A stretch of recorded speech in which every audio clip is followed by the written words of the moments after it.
بسم اللہ الرحمن الرحیم۔ یہ محمد خورشید یہ سوال کرتے ہیں کہ عورت کیا گھر کی چھت پر نماز پڑھ سکتی ہے؟ سنا ہے کہ کھلے آسمان کے نیچے نماز نہیں پڑھنا چاہیے۔ دو باتیں ہیں، ایک تو یہ کہ عورت یا تمام آدمی، ظاہر بات ہے کہ عورت ہی کا مسئلہ پوچھنا ہے، یعنی منشا یہ کہ کیا عورت کھلے آسمان کے نیچے نماز نہ پڑھے؟ تو ایسا نہیں ہے، یہ غلط سنا ہوا ہے، یہ شریعت کا کوئی مسئلہ ایسا نہیں ہے کہ عورت آسمان کے نیچے نماز نہیں پڑھ سکتی۔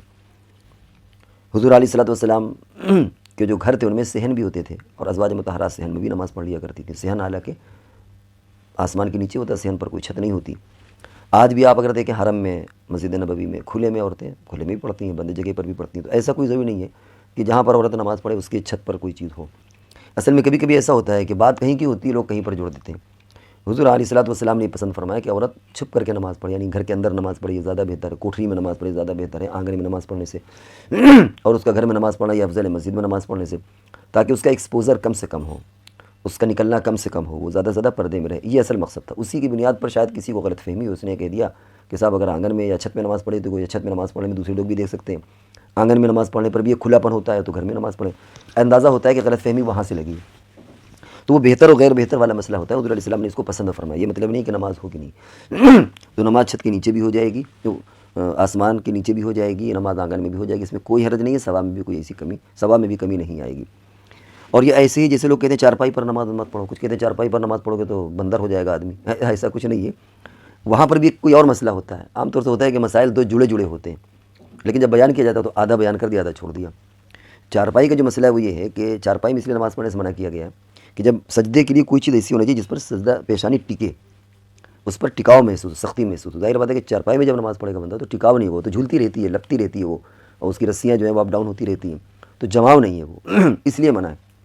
چارپائی کی جگہ اگر تخت میں نماز پڑھے تو کوئی حرج نہیں، کیونکہ تخت میں پٹرا ہوتا ہے، پٹرے میں سختی ہوتی ہے، وہ سختی پیشانی پر محسوس ہوتی ہے، تو وہاں کوئی حرج نہیں ہے۔ تو اب دیکھیے بات کہیں سے چلی تھی، اصل مسئلہ کیا تھا کہ ایسی جگہ پر نماز پڑھنا، وہ گدا ہو، چارپائی ہو، ڈلپ ہو، کوئی ایسی جگہ جہاں پر پیشانی کا ٹکاؤ نہ ہو، وہ اصل میں منع تھا۔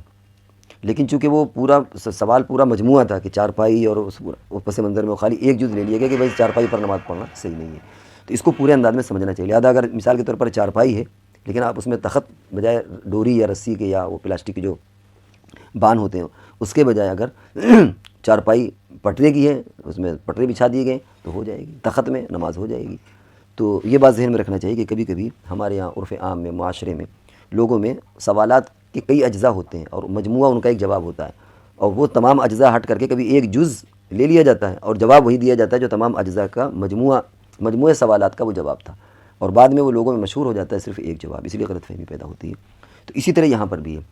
وہ چھت کے نیچے، مقصد یہ نہیں ہے کہ چھت کے نیچے آسمان کی چھت، بلکہ مقصد یہ کہ کھلے پن میں سے اچھا یہ کہ عورت بند جگہ پر نماز پڑھے، اتنا مقصد، یہ مسئلہ ہے۔ لیکن وہ مسئلہ تو پیچھے چلا گیا اور یہ مشہور ہو گیا کہ صاحب آسمان کے نیچے اگر نماز پڑھے گی تو اس کی نماز نہیں ہوگی، یا یہ ہے اور وہ ہے۔ تو ہمیں اس بات کی بھی یعنی یہ بات بھی ذہن میں رکھنا چاہیے کہ معاشرے میں جو مسائل ہمارے چل رہے ہیں ان کی حقیقت میں کیا چیز ہے، اس کی بنیاد کیا ہے، کس سوال کا وہ جواب ہے۔ اور یہ انشاءاللہ اگر علماء سے آپ ربط رکھتے ہیں، یا مثال کے طور پر جیسے جدید مسائل چینل کے ذریعے سے آپ حضرات پوچھتے ہیں، تو اس طرح کے تمام جو سوالات ہوتے ہیں ہمارے ذہنوں میں انشاءاللہ وہ حل ہو جائیں گے۔